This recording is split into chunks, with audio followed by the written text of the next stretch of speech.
శక్తివంతులుగా మార్చబడాలన్నా, నువ్వు శక్తివంతులుగా తయారవ్వాలన్నా, నీలో ఒక శక్తి పుట్టాలన్నా కానీ నువ్వు చేయవలసింది ఏంటో తెలుసా?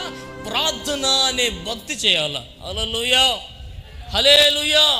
నువ్వు ఎప్పుడైతే ఆ ప్రార్థనలో ఆ పెనుగులాడుతావో, ఎప్పుడైతే ప్రార్థనలో ప్రభుతో సహవాసం కలిగి ఉంటావో, ఆ భక్తి చేయడం నువ్వు ప్రారంభిస్తావో, ఆ భక్తిలో నుంచి పుట్టేదే శక్తి. హల్లెలూయా.